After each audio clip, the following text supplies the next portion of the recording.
Been walking through the Navy Exchange and wonder why all the Naval Pride and Heritage gear is horrifically ugly and you wouldn't actually wear it. Have you ever wanted some really cool gear and you just don't know where to go? Well, I got you, fam. Go to dgutspodcast.com immediately. Get yourself some Naval Pride and Heritage gear you'll actually wear in public. We're working on new designs all the time, open to ideas. We're trying to create a brand that lets you display that pride, but doesn't make you cringe. Also, if you're willing to and you're able to, please go to patreon.com/dgutspodcast, pick one of the 5 tiers and become a patron today. What's up, everybody? Let's spin some yarn. First, thanks for the feedback from the people that hit me up about the last Spin the Yarn about. Apparently you do.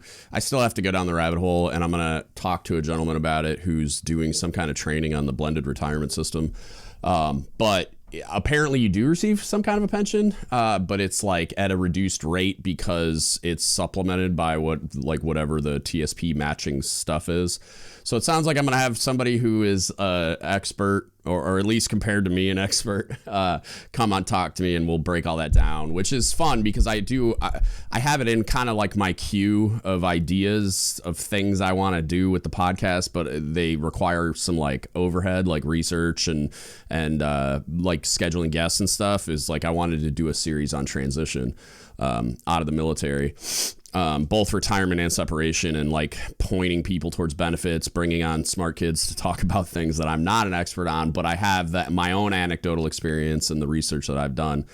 But I definitely want to try to get like fleet and family support people, or like, like admin types that are experts on like the nuts and bolts of all the paperwork to make sure your DD-214's right and all that kind of crap.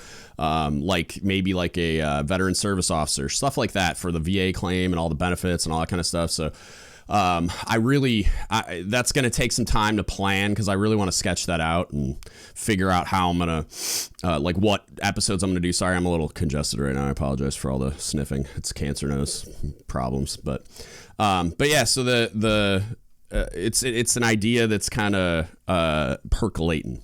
And I just need to plan it all out, and that's forthcoming.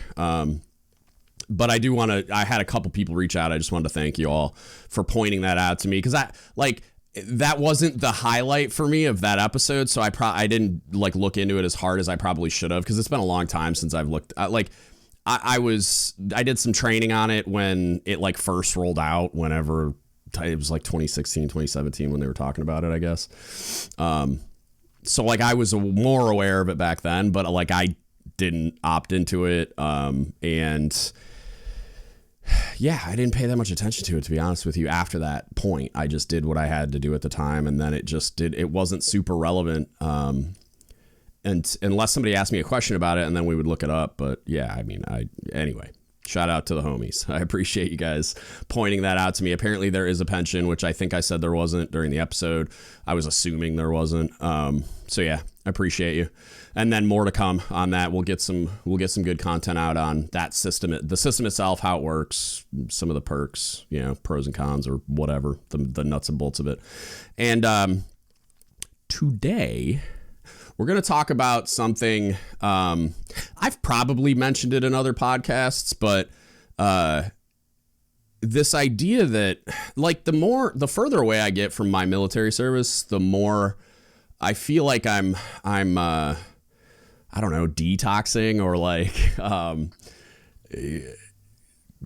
just my perspective has shifted a lot, and I've been spending a lot of time studying things that are unrelated, and I'm not immersed in like the culture of the Chiefs Mess and submarines and the military and all that kind of stuff anymore. And been thinking about like leadership in relation to like being a leader in the military, specifically being a chief, right? Not just because it's my context, but because there's like this cult of personality or lack thereof that is that thing, that blob of leadership, the Chiefs Mess. So like,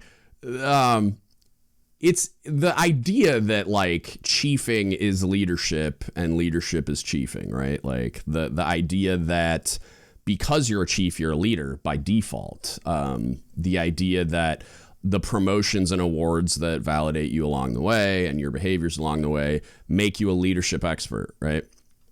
And this all came. I had it written down as one of my things I was going to talk about. I don't even know when it popped in my head and then went right back out because that's how my brain works. But it popped into my head recently. I was talking to somebody that asked me what makes me uniquely qualified to talk the way that I do about leadership and to do this podcast and all those kinds of things. And the question kind of, it punched me. It was punched me right in the face because I was just like, I don't know, nothing. Like, I was like, you certainly could point at, oh, he's a retired Master Chief, 20 years in the military. A lot of that was in leadership, blah, blah, blah. And for sure, there's a component of that experience that made me a much, much better leader. But I talk about my experience specifically as being unique and unusual, in that I got very lucky and found myself in positions to develop by leaps and bounds as a leader that I don't, I'm fairly certain most people don't find themselves in. I just got really lucky. And some of it, like I made a little bit of my own luck by like pursuing certain things, like the Senior Enlisted Academy. When I was still a chief, and I, by like how that usually works in a normal career cycle, it doesn't come till much later. You're usually a senior chief, or even a master chief when you go, which I've talked about. I think that's nuts. I think it should be a CPO academy, but, that's just how it was and how it largely is because they're trying to make it mandatory to make Master Chiefs. So it's going to drive the participation of Senior Chiefs, and they want to prioritize it that way where it's Senior Chiefs and Master Chiefs. It's kind of like the front matter before the Cobb CMC course. So you have to do that, and then you're ready to kind of go to the next step of when you're going into like the Command Senior Chief or Command Master Chief program. You have to go to that course as well. So that's just how it's built. And I got really lucky that I had a CMC that was stationed in Newport when I was an A school instructor. He was at the Learning Center in Newport, and because he was local, he had a good relationship with them and was pushing for all of his chiefs at all of his learning sites to go through the Senior Enlisted Academy, and he was advocating for us. And so that was the luck part. I just happened to have a CMC that was pushing that. I could have had a CMC that was like, nah, wait till you need to be a senior chief. Like, I'm not sending you. You're going to take a senior chief spot or whatever, which, at the time wasn't true. There was a lot of, you'd get in as a standby and then the class wouldn't fill up because those people didn't want to go because it wasn't mandatory yet, because they kept waiving the requirement. So then a bunch of chiefs would fill out all the empty spots. And that's what ended up happening with me. But again, like being on Jimmy Carter and having the strong chiefsmiths that I did to teach me how to be a chief at the very beginning, like I just was in the right place at the right time a lot. And that's not a normal experience for most people. So I wanted to talk about the idea that I think there's a lot of chiefs out there that think they're leadership experts and there's plenty of chiefs that are doing other things or that had a similar path to me where they found themselves in the right place at the right time, but they're definitely the minority in my opinion. I think there's a lot of chiefs out there that think just by virtue of them being chiefs that they're leadership experts, because it's not. When you hear that, and there's probably some E6 and below cackling and like officers cackling as they hear that, but think about it.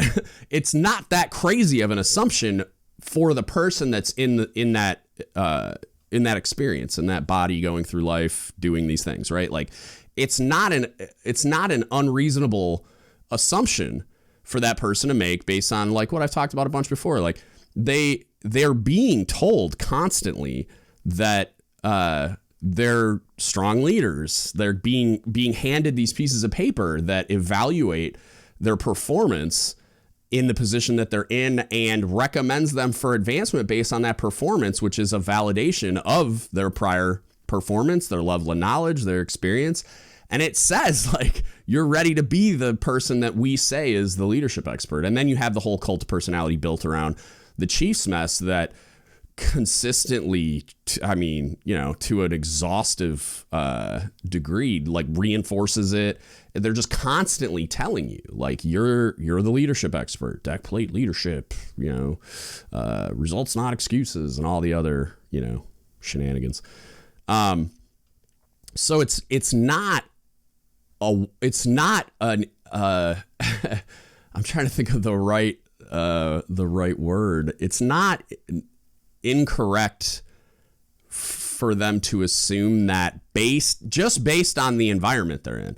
Like, they have been given no reason to believe that it's untrue. You know what I mean? Like, they are still in the matrix. They're still, like, they think that the authority above them that is in a position to evaluate them, telling them that they're a leadership expert, validates that they're a leadership expert, right? And it's a fair assumption. Like, they should be able to trust that the people in a position to evaluate them are qualified to evaluate them in that way, and that they understand what a leadership expert really means and all those kinds of things, right? But I guess the point of this podcast is I'm here to tell you that, like, chiefing isn't leadership, and leadership isn't chiefing. It's not to say that it shouldn't be the same thing. It definitely should be, but there's this idea that it is the same thing currently, that, like, what the product we're delivering to junior sailors in the fleet, or to the Navy in general, is already this, like, pinnacle of leadership expertise. And that misunderstanding bordering on delusion is the reason why we have the culture. I would call it wildly ineffective. A lot of people call it toxic, and for good reason. Like, I don't know if I'm all the way there yet, but it certainly has toxic effects. That's how we found ourselves in this place, is we've decided to kind of crown ourselves the kings of leadership. And it's so nuts, because it really is just propaganda. Like, it really is just a group of people being boastful and just patting themselves on the back, instead of allowing for an outside evaluator to come tell them otherwise. And that's the key here is we have lots of mechanisms. You have the Senior Enlisted Academy, you have the eval and award system, you have your hierarchy, right? Like your squadron CMC, or I guess like ATG in the case of more technical things, even though there's some leadership in that, and for surface sailors, and there's probably all kinds of other entities I'm not even aware of. And then you have like the Fleet CPO training team, which a lot of people aren't aware of, but it exists. But it's still like, it's all like self-evaluation, right? Like it's chiefs coming to evaluate chiefs, right? If you were to go outside the lifelines of the Navy and go get a leadership consulting entity of some kind, right? And it doesn't even have to be like the first one that pops into my head is Echelon Front. It's run by Jocko Willink and the homies, and they do a lot for like civilian companies and stuff like that. But he was in the Navy. He was enlisted, and then he went officer. Most of his career as an officer. A lot of I don't know everybody, but like a lot of the people I am aware of that are in his orbit, at least, if not actively employed by Echelon Front, is sailors, Marines, soldiers. So it's like if you wanted a non-military take on it, you could go looking for that. But it would be interesting to see, because I think Echelon Front would be fine. Like, I think it would actually probably be better because they have the context of military leadership and experience, but then they've also got a ton of experience in the civilian world, and they've seen a lot, and they've evaluated a lot. I think it would be really interesting for an entity like that, whether it's them or someone else, to come evaluate the chief's mess, the wardroom, that interface, the triad, how the whole naval leadership organism functions and how efficient it is and what it could do better, and really do like a deep dive, release a report to everyone, and just kind of give us grades or some type of measure of efficiency and a bunch of feedback. And I think it would be a rude awakening. I think it would be harsh and a painful pill to swallow. But I think I think it would be very, very productive, or could be very, very productive. You know, they got to be willing to receive the feedback and act on it, which that's the Mount Everest of change for naval leadership. I don't know that they'd even be willing to stand at the bottom and contemplate climbing that hill. But I think that's what you would need to really understand how bad we are at it. Like how wildly inefficient we are. Because I think I got to a point where I was probably a popular leader with my guys in certain ways, because I really wanted to take care of them. But I wasn't, after my first few years as a chief, I think I got a lot better at it, but I wasn't as willing to give them their medicine. I wanted to give them what they want and not what they need, which is the opposite of what I should be doing. I would love to, I obviously, when I can give them what they want and it doesn't take away from what they or we need as an organization, then yeah, if I can, I will. Because it's effectively a no cost, a no cost transaction. It's like a victimless crime if I send them home early and it doesn't affect the mission, right? So if I can do that and I see that opportunity, I seize it. But yeah, I don't think I was fully formed until, probably somewhere in the A school time frame, which would have made me almost a senior chief. So if you think about all the leadership I'd done up to that point, and fully formed just